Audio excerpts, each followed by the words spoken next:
Hello. So Hadoop MapReduce is a software framework for easily writing applications which process vast amounts of data in parallel on large clusters, thousands of nodes of commodity hardware in a reliable, fault-tolerant manner.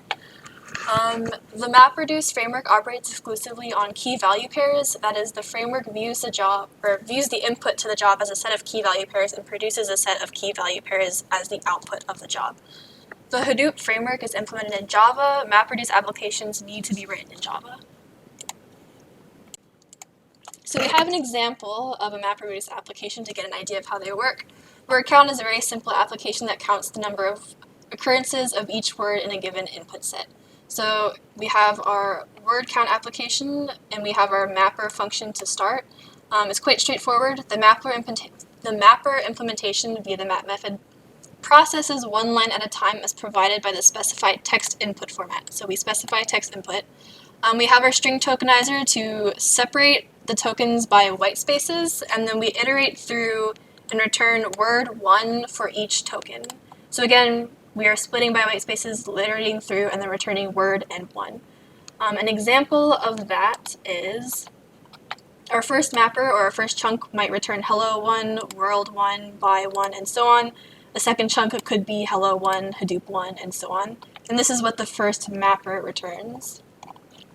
Next, we have our combiner, so our set combiner class. The combiner class, the output of the mapper goes through the combiner class, which then combines the words for local aggregation after being sorted on the keys. So going back to our example, this first chunk might go through the combiner and then return by 1, hello 1, world 2, because we have 2 worlds. So again, it's combining locally for each mapper chunk. The second mapper might then be goodbye 1, Hadoop 2, and hello 1. Again, we have 2 Hadoops, so again, it's combining locally. With that, we then have our reducer. So let me scroll up and find it. So we have our reducer method next. The reducer implementation via this reduce method just sums up the values, which are the occurrence counts for each key. So it takes the output of our mapper and combiner and starts combining everything. So kind of going back to our example. So again, this was the mapper, this was the combiner, and then the output of the combiner goes into our reducer, which could then return by 1, goodbye 1, Hadoop 2, and so on, because it's combining the values of all the chunks now. So again, this was our reducer method. If we go now to the main method, the main method specifies various facets of the job, such as input-output paths, key value types, input-output formats, etc. in the job. So we see a lot of job dot some method. It then calls the job wait for completion, so this line here, to submit the job and monitor its progress. We also have a second word count example. This one improves upon the previous version by using some features offered by the MapReduce framework.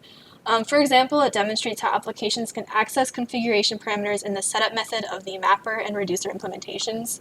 It demonstrates how the distributed cache can be used to distribute read-only data needed by the jobs. Here it allows the user to specify word patterns to skip while counting.